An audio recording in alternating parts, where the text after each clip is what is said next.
The killer is white, aged between 30 and 45. He doesn't act on impulse, but plans his crimes in a very meticulous fashion. He doesn't have anything personal against the victims. That's why he covers their faces with mud, to make them anonymous. Why does he kill them if he doesn't have anything against them? For him, they're more of an image, a symbol. That's probably why he gives them an origami figure and an orchid as gifts to apologize for what he's done to them. Very interesting. And where does all that get us?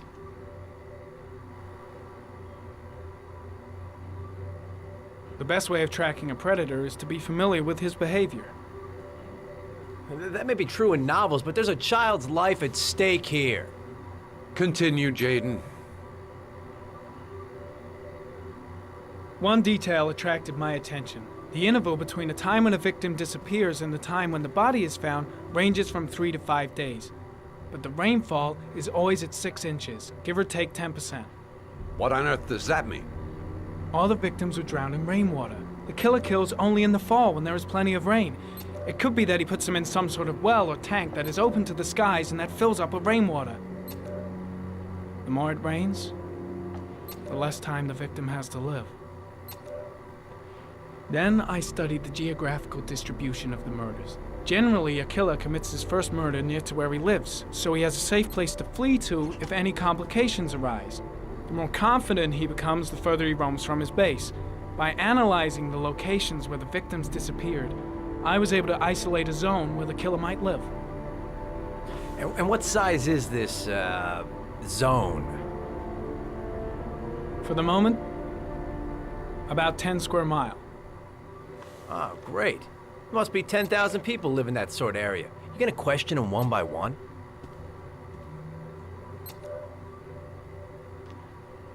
It may not give us the address of the killer, but at least it's something to go on. Blake, if you've got a better plan, I'm willing to listen. Don't be shy. I'm all ears. So what's next? There are 2 suspects whose psychological profile might fit and can be connected to the comfort zone. I'd like to question them. God damn it. We're wasting our time with this bullshit. The killer's out there somewhere, and we gotta get off our asses and find him. The killer is no ordinary murderer. He is intelligent, organized, and methodical. You won't find him by patrolling the streets. Tell me, Agent Jaden, did you get your vast experience on the job, or did you just fucking read about it in some school book? I came here to find a killer. And that is exactly what I'm gonna do. With or without your help. Fucking asshole! That's enough! You said it took 6 inches of rainfall before the victim died. How much time do we have left? If the weather forecasts are right, less than 72 hours.